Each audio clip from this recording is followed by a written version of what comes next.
So I've been asked to tell a little story about my beginnings as a professional riding coach. My training of other riders actually started in 1976, in October of 1976, when a friend of mine suggested that I help other riders because I'd had a bit of success in club racing and actually started a professional career racing superbikes and did pretty good right out of the box, which was quite cool. And I started the thing called the Keith Code Rider Improvement Program, and it was a 2-day course, and I had written up about 8 or 10 pages of things that had helped me that I thought might help other people. And so the first day was actually study, where the student would come. It was one-on-one. Student would come and we would go through the material that I had written up. I wasn't a terribly good writer, perhaps at the time, but it did communicate. And the second day was at the track. And usually we would go out to Willow Springs because it was, I think it cost $20 a day or $25 a day to practice out here. And at the big track next door, this track at the streets wasn't there, but most of the students I had at that time were club racers running in Southern California AFM, and we had a good baseline. You know, they had ridden at the various tracks and so on, and it was kind of cool. After I had run about a dozen guys through it, I started looking at their lap times after I had worked with them, and it was great because out of these dozen guys, there was an average of 7 seconds improvement per lap, and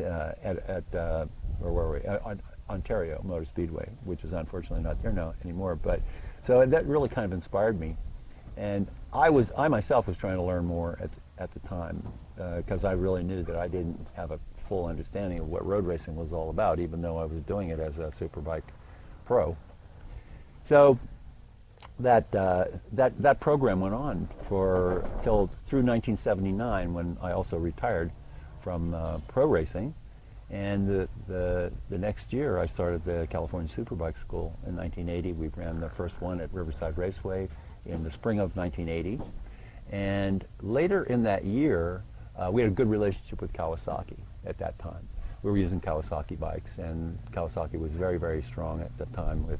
They understood what I was trying to do with a track riding school, because there were no other specifically schools. There were kind of introductions into road racing at the time.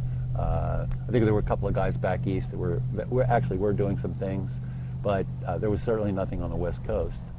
So as I was training, the Kawasaki had a couple of guys that they wanted to bring along. One of them was Ranney, and he had been racing dirt track, short track, on a Kawasaki 250 short track bike, and he was doing pretty good. And there were a couple of guys down at Kawasaki at that time that wanted to see if he had any potential as a road racer.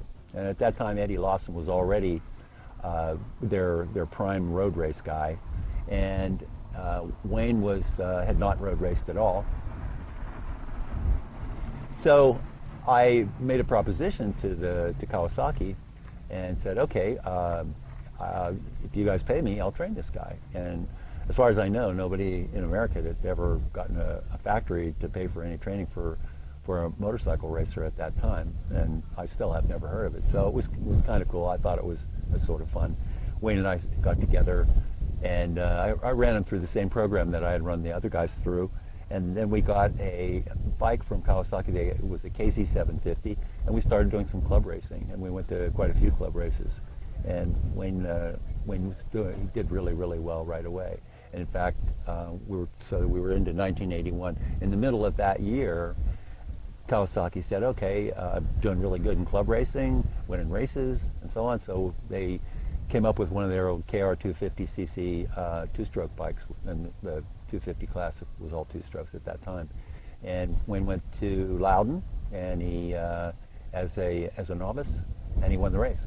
And they decided that they were going to hire him for Superbike, and of course everything from there on out. He won the championship in '83, and went back and forth to Europe once in '84, came back to the United States, won another Superbike championship, and then off to Europe and his 3 world championships. So I was very proud to see some of my work go forward into world championships, and maintained friendship with Wayne through all these years. And of course now he's the hero of American road racing with his Moto America. So I'm very proud of all those things, and the contributions that he actually made for me, because he was a challenge to train.